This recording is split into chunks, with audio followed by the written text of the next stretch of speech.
முதல்வர் விஜய் அஜித்தை ஆரத் தழுவி துக்கத்தை பகிர்ந்து கொண்டு ஆறுதலும் தெரிவித்தார்.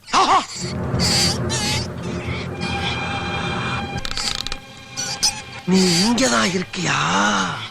அப்போது நடிகை த்ரிஷாவும் உடனிருந்தார். உனக்கு ஒரு வேலையே இல்லையா? எப்ப பார்த்தாலும் கூடவே இருக்க. என்னைய திட்டுச்சு. ஏதாச்சும் ஒரு டேட்டா இருக்கணும். அந்த டேட்டா யார் ஆக்சஸ் பண்ண எப்படி நீங்க பாக்குறீங்க? அன்னைக்கு டேட் மேனுஃபேக்சரிங் பண்றாங்கன்றதை எப்படி என்ஷூர் பண்றீங்க? புரியலையே. இப்போ இது 15ஆம் தேதி போட்டுருக்காங்க. 15ஆம் தேதி மேனுஃபேக்சரிங் பண்ணாங்கன்றதுக்கு உங்ககிட்ட என்ன ப்ரூஃப் இருக்கு? எப்படி சிக்கிரிக்கம் பாத்தியா? பாத்தீங்களா திருதுன்னு முடிக்கிறான். இவங்க எல்லாரும் தமிழ்நாட்டு அரசியலோட அந்த மாற்றத்திற்கான அறிகுறி. சும்மா லாஜிக்கே இல்லாம தற்குறி. சண்டை பிளாக்ல வர சொல்லுங்க. சார் மெயின்டைன் பண்றீங்களா? இன்னைக்கு தான் மேனுஃபேக்சரிங் பண்ணாங்க, நாங்க என்ஷூர் பண்ணிட்டோம். யாராவது ரெஜிஸ்டர் தான் மெயின்டைன் பண்றீங்களா? நான் அரை மணி நேரமா கேட்டுட்டு இருக்கேன். இந்த அப்பத்தை சொல்றது யாரு? இந்த மாதிரி ஒரு சேல்ஸ் எக்ஸிக்யூட்டிவ் இதுதான் எங்க அப்பம்னா எப்படி வியாபாரமா? அப்பம்னா எப்படி இருக்கணும்? உப்பலா பொன்னிறமா சும்மா விண்ணுன்னு ஒரு புடப்போட இருக்க வேண்டாம். என்ன டாக்குமெண்ட் இருக்கு, என்ன ரெஜிஸ்டர் மெயின்டைன் பண்றீங்க, யாரு அதை என்ஷூர் பண்றீங்க? சரி, இது இந்த கண்டிஷன்ல இருந்தா உட்கார்ந்து பாக்குற பேக் என்ன ஆகுது? ஆபீஸ்க்கு ஒரு செட் அனுப்புறாங்க, நீங்க சாம்பிள் செக் பண்றீங்க. அந்த சாம்பிள் இந்த 15ஆம் தேதி தான் மேனுஃபேக்சரிங் பண்ணாங்க அப்படின்றதுக்கு என்ன என்ஷூர் பண்றீங்க? எப்படி நீங்க அதை கவுண்டர் வெரிஃபை பண்றீங்க? ஒண்ணு இந்த மாதிரி எல்லாம் பேச சொல்லி யாரா சொல்லி கொடுக்குறா? ஏதாச்சும் ஒரு டேட்டா இருக்கணும். அந்த டேட்டா யார் ஆக்சஸ் பண்ண எப்படி நீங்க பாக்குறீங்க? அன்னைக்கு டேட் மேனுஃபேக்சரிங் பண்றாங்கன்றதை எப்படி என்ஷூர் பண்றீங்க? முட்டாளுன்னு நினைச்சிட்டியா நீ? சொல்லு. நீ இவர் வருவாரு, முறுக்கு பாக்கெட்டை பிரிப்பாரு, எக்ஸ்பைரி டேட்டை பாப்பாரு. அந்த எக்ஸ்பைரி டேட் எப்ப போட்டதுன்னு எங்க கிட்டயே நொட்டுவாரு. ஏன்டா நான் என்ன விளக்கு பிடிச்சிக்கிட்டாடா இருக்க முடியும் மேனுஃபேக்சரிங் கம்பெனில? ஐயோ, கைப்புள்ள அருவலோட கிளம்பிட்டானே. இன்னைக்கு எத்தனை தலை ஊர்ல போதோ தெரியலையே. இந்த முறுக்க 15ஆம் தேதி தான் போட்டீங்கன்றதுக்கு என்ன ப்ரூஃப் இருக்கு? சார் உண்மையிலேயே கேக்குறீங்களா?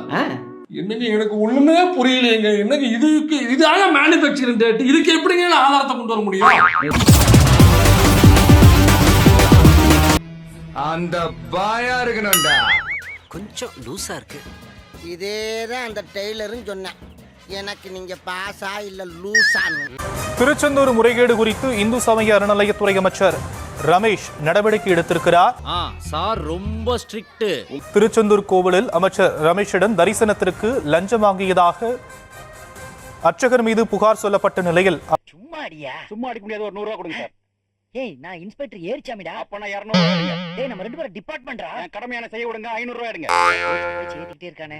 அழைத்து செல்ல சில அர்ச்சகர்கள் 4000 ரூபாய் கட்டணம் கேட்டதாக கூறப்படுகிறது. இதையடுத்து அமைச்சர் நேரடியாகவே இந்த பணத்தை செலுத்தி இருப்பதாகவும் கூறப்படுகிறது. பின்னர் அவர் அமைச்சர் என்பது தெரிய வந்த நிலையில பணம் பெற்ற அர்ச்சகர்கள் கையும் களவுமாக பிடிபட்டார். இப்ப இருக்கிறது பாத்தீங்கன்னா 7 லட்சம் டன்னு மெட்ரிக் டன் இப்ப குப்பை இருக்குன்னு சொல்றாங்க. மாநகராட்சியிலிருந்து வர்றது 850 டன் குப்பை. அப்ப இவங்களுக்கு கெப்பாசிட்டி எவ்வளவு இருக்கு? 1000 டன் கெப்பாசிட்டி தான் மறுசுழற்சி பண்றதுக்கான வசதி இருக்கு. அப்ப மீதி இருக்கிற குப்பை அப்படியே தான் இருக்கு. நீங்க என்னென்னமோ பேசுறீங்க, எனக்கு ஒரே குழப்பமா இருக்கியா? தோவாகுடியில பாறைக்குழி கிட்டத்தட்ட 1200 அடி 1200 அடி பள்ளம் இருக்கு.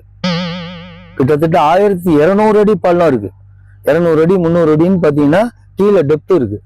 அதுல கொண்டு போய் கொட்டிட்டோம்னு வச்சுங்களேன், இது யாருக்கும் எந்த பாதிப்பும் வர போறதில்ல. இதுக்கு நான் என்ன சொல்ல வரேன்னா, இங்க இருக்கக்கூடிய தமிழ்நாட அனுமார் சஞ்சீவமலை தூக்குன மாதிரி அப்படியே அலேக்கா ஷிஃப்ட் பண்ணி டெல்லிக்கு பக்கத்துல வச்சிட்டோம்னா அவன் கொடுக்கக்கூடிய முழு அதிகாரத்தையும் முதல்ல நம்ம வாங்கிக்கிட்டு மிச்ச மீதியை பூரா பக்கத்துல இருக்கணும் பூரா கொடுக்கலாம். இவங்க எல்லாரும் தமிழ்நாட்டு அரசியலோட அந்த மாற்றத்திற்கான அறிகுறி. சும்மா லாஜிக்கே இல்லாம தற்குறி. இதை விட சுற்றுச்சூழல் பாதிப்பெல்லாம் அங்க வராது. என்னையா அண்ணன் சயின்டிஸ்ட் மாதிரி பேசுறாரு? அவருக்கு ஆக்குற ஃபார்முலா தெரியாது, அழிக்கிற ஃபார்முலா அப்படி. சுற்றுச்சூழல் ஆர்வலர்களுக்கும் இது மூலியமா சொல்லிக்கிறது என்னன்னு கேட்டீங்கன்னா, மக்கள் நெருக்கடியா வாழக்கூடிய இந்த பகுதி, மக்கள் அதிகம் வாழக்கூடிய இந்த பகுதியில இருக்க சுகாதார கேடை விட மண்ணுக்குள்ள 1000 அடி கீழே போற குப்பைக்கு அங்க எந்த பாதிப்பும் வரப்போறது இல்ல. இடையறாத பணிகளுக்கு மத்தியிலும் இந்த மகா சிந்தனை உங்களுக்கு எப்படி தோன்றியது? அப்படி கேளும் அமைச்சர். இவனை சரித்திரத்தில் எப்படி இடம்பெற செய்வது என்று நினைத்துக் கொண்டே கழிவறையில் நான் அமர்ந்திருக்கும் போது கன நேரத்தில் என் ஞானத்தில் உதயமானது இந்த ஓவியம். அந்த குப்பை எப்படியும் ஊடுருவாது. நீங்க நிலத்தடி நீர் பாதிக்கணும், பாதிக்காது. பெரிய கவர்னர். ஏன்னா பாறை சுத்தி பார்த்தீங்கன்னா பாறை இருக்கு. பாறையை தாண்டி எந்த பாறையை பொத்துக்கிட்டு இந்த குப்பை போய் எந்த நிலத்தடி நீரையும் பாதிக்க போறது இல்லை. இப்ப அவர் என்ன பண்ணிருக்காருன்னா, இந்த பக்கம் குப்பை மலை போல குமிஞ்சிருக்கு, 700 மெட்ரிக் டன் இருக்கு. இந்த பக்கம் பார்த்தீங்கன்னா துவாக்குடி பக்கத்தில் 1300 அடி 250 அடி நீளத்தில் மிகப்பெரிய அளவில் கல்குவாரிகள், பயனில்லாத செயல்படாத கல்குவாரிகள் கிடக்கு. இப்போ இங்கே குழி இருக்கு, இங்கே மேடு இருக்கு, இங்கே குழி இருக்கு. இந்த மேட்டை கொண்டு போய் குளிக்கல வைக்க சொல்லியிருக்காரு. இதுக்கு போய் கிண்டல் பண்றாங்க. என்ன ஒரு புத்திசாலித்தனம். இதுக்கு போய் அவரை விமர்சனம் பண்றாங்க. அந்த யோசனை யாருக்காவது வந்துச்சா? நம்மள எத்தனை பேர் இருந்தோம்? யாராவது யோசனை சொல்ல முடிஞ்சா? ஒருத்தர் சொல்றாரு பாருங்க, இதெல்லாம் ரொம்ப நக்கலாமா?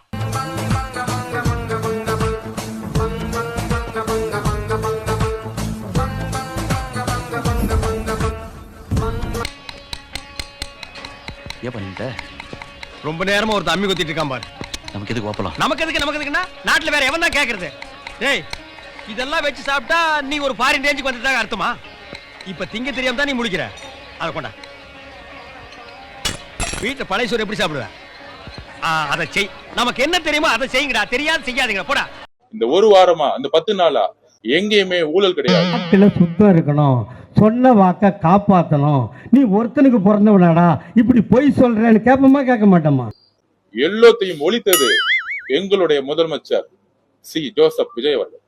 சும்மா போய ஆள்ல நீ என்ன வேணாலும் சொல்றியா? திருச்செந்தூர் முருகன் கோவிலில் விஐபி தரிசனத்திற்கு அமைச்சரிடமே பணம் கேட்ட அர்ச்சகர்கள். அது குறித்த ஒரு அண்மை செய்தியை தற்போது பார்த்து வருகிறோம். அமைச்சர் ரமேஷ் ஆய்விற்காக சென்றபோது அமைச்சர் என தெரியாமல் பணம் கேட்டதாக தகவலானது வெளியாகி இருக்கிறது. அவங்களுக்கு என்ன தேவை? Bus reservation, அன்ரிசர்வேஷன். இதுல குழப்பம் என்ன ஆகுதுன்னா, அன்ரிசர்வேஷன் அதிகமா இருக்காங்க. முன்பதிவு செய்யாதவர்கள் அதிகமாக கும்பலாக சேர்ந்ததுனால அவங்களுக்கு ஒரு குழந்தையை கூட்டு வராங்க, ஒரு பதட்டம் வருது, இந்த வண்டி வரல. என்ன லூஸ் மாதிரி பேசுறீங்க? இதுல முன்பதிவு செய்தவர்களும் வந்துடுறாங்க. அப்ப ரெண்டு தான் இங்க பிரச்சனையே வருது. காலங்காத்தால ஒரு ரூசு போயிட்டு வந்து சிக்கிட்டமே.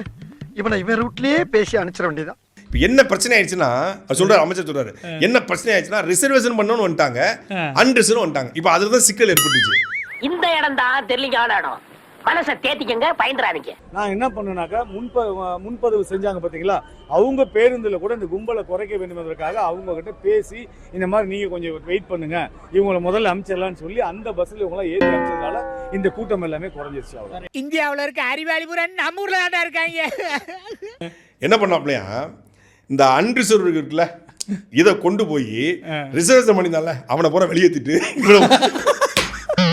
இந்த வடக்கணுங்களா ரிசர்வ் வண்டியில் ஏறி உட்காந்து போவாங்க. நான் சிக்குவேன்னு தெரியல, இப்படி சிக்கும்னு தெரியல தமிழ்நாடு.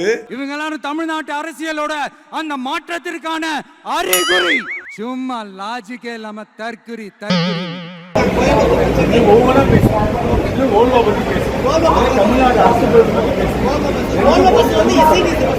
சொல்லவே இல்ல. இப்படிதான் பேச தெரியாம பேசி மாட்டிக்கிறேன். முக்கியமான கிளிப் இருக்குது, நீ தேடி பாருங்க தயவு செய்து. அந்த கிளிப்ல ஒருத்தர் கேட்பேன், சார் இந்த வால்வோ பஸ் இருக்குல்ல, அதெல்லாம் கூட ஓட மாட்டேங்க சார். வால்வோ பஸ்ல நீங்க வால்வோட்டெல்லாம் கேட்கணும்டியா? அத்தாடி என்னடா அது? டேய், உங்க டிபார்ட்மெண்ட்டுக்குலான வால்வோ பஸ்ஸை வாங்கிருக்கீங்க. அதாவது அசோக் லேலாண்டு இந்த டாக்டர் இருக்குல்ல, அதே மாதிரி வால்வோன்னு ஒரு கம்பெனிடா, அவன்ட்டு பஸ்ஸை வாங்கி நீங்க தான் ஓட்டிட்டு இருக்கீங்க. வால்வோ கம்பெனி காட்டுன்னு நீ சொல்லணும். நீ எங்க சொல்றீங்க? யோ அது உங்க பஸ்ஸியா அப்படின்னு சொல்ல. அப்படியா? அத்தாடி நீங்க ஆய்வுக்கு வரீங்க. அதான் வர்க்கீஸ்.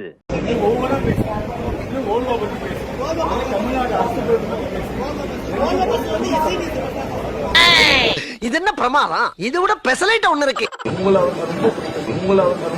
இப்பதான் பிரைட் ஆரம்பிச்சாங்க.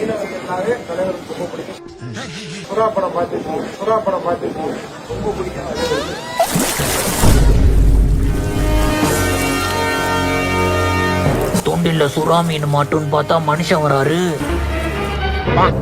ஐயோ, இந்த விஷயம் தப்பு பண்ண மாட்டான், தப்பு பண்ணவும் விட மாட்டான். கும்பகோணத்தில் போலீசின் கையை உடைத்ததாக தமிழக வெற்றி கழகத்தைச் சேர்ந்த 2 பேர் தற்போது கைது செய்யப்பட்டிருக்கிறார்கள். சாலையை மறித்து பேனர் வைத்ததை தட்டி கேட்டதால் தாக்குதல் நடத்தியதாக புகார் கூறப்பட்டிருக்கக்கூடியது பெரும் பரபரப்பை ஏற்படுத்தியிருக்கிறது. இனிமே இந்த நிமிஷத்திலிருந்து மதுரையில கொள்ள கட்ட பஞ்சாயத்து ரவுடிசம் இல்லீகல் பிசினஸ் ஏதாவது நடந்தா செருப்பு பிஞ்சிரும். ஆக்ஷன் எடுக்க கூடாது, ரியாக்ஷனும் காட்டக்கூடாது. ஏன்னா எல்லாரும் என் மாமா மச்சான். இந்த நேரத்துல எப்ப வராரு மாண்பு முதலமைச்சர் என்பது எல்லாமே விவரமா உங்களுக்கு அறிவிக்கப்படும் என்பது தெரிவிச்சு. தமிழ்நாட்டில் சட்ட ஒழுங்கு சரியில்லைன்னு சொல்லியிருக்காங்க. தொடர்ந்து குற்றச்சாட்டுறாங்க சார். ஆஹா 3 பேர் வந்தாவே சமாளிக்க முடியாது. இப்ப 300 பேர்த்த கோர்த்து விட்டு போயிட்டானே. ஐயோ அங்க பாத்துட்டு அப்படியே நம்மள பாக்குறாங்களே. கிரியாளா உடம்ப இரும்பாக்கிக்கடா, அடமல ஆரம்பிச்சு வெளுத்து வாங்க போகுது. குற்றம் சாட்டிட்டே இருக்காங்க.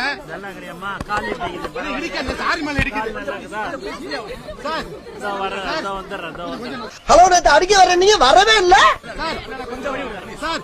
சார் தமிழ்நாட்டில் சட்ட ஒழுங்கு எதிர சொல்றாங்களே சார். மறக்காம சர்ப்ரைஸ் பண்ணுங்க. நெக்ஸ்ட் மீட் பண்றேன். ஒரு பிக்கிங்